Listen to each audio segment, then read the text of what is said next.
बात पर कैसे यकीन करें। प्रधानमंत्री महोदय जी ने नया शिक्षा मंत्री चुना, एक ऐसे व्यक्ति को इस पद पर आसीन किया जिसने एक गर्भवती महिला के बल। इन्हें शिक्षा के बारे में क्या पता जी। इस नई कमेटी में तो एक एक्स-आईबी चीफ करेंगे, उसके बाद वो आगे बढ़ेंगे, ऐसा नहीं होगा। यहाँ फूल माला डालें।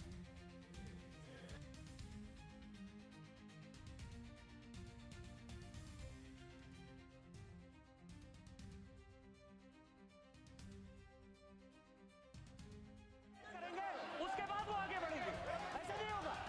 पहले ऑथेंटिकेट करने दो सर, उनको ऑथेंटिकेट करने के लिए कहिए, ऑथेंटिकेट करने कहिए उनको।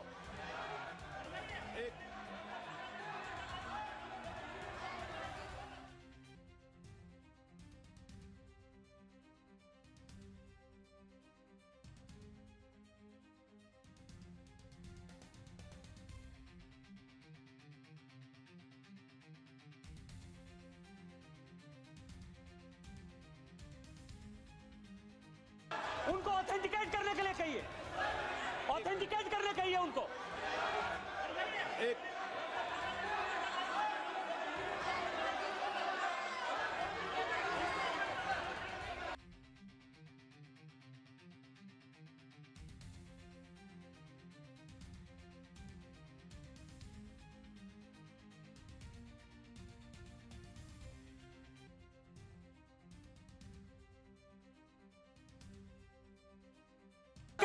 तैयार है।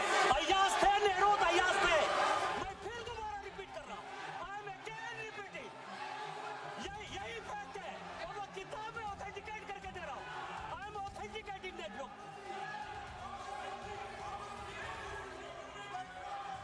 कि गांधी फैमिली को ट्यूशन की आवश्यकता है, भारत की सभ्यता और संस्कृति समझने की आवश्यकता है।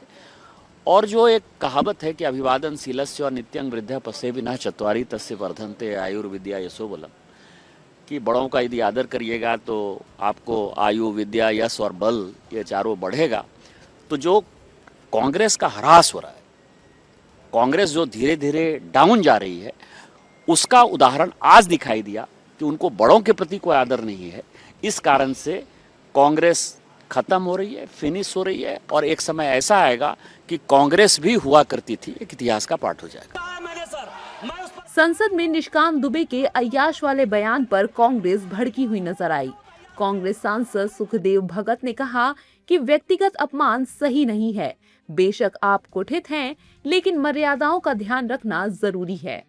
नेहरू जी का कद इतना बड़ा, विश्व में, कोई भारत की बात में नहीं कह रहा हूँ, पूरे विश्व इतना बड़ा है और वो जानबूझ के इस प्रकार के वक्तव्य देते हैं ताकि उनके ये कहते हैं ना, एक फोबिया जिसे कह लें, उस फोबिया से ग्रसित हैं और इस प्रकार के वक्तव्य करते हैं। फिर भी मैं उनसे यही कहना चाहूँगा कि आप कुंठित ना हो और आप विचारों से असहमति हो सकती है, लेकिन व्यक्तिगत अपमान कहीं से भी उचित नहीं है।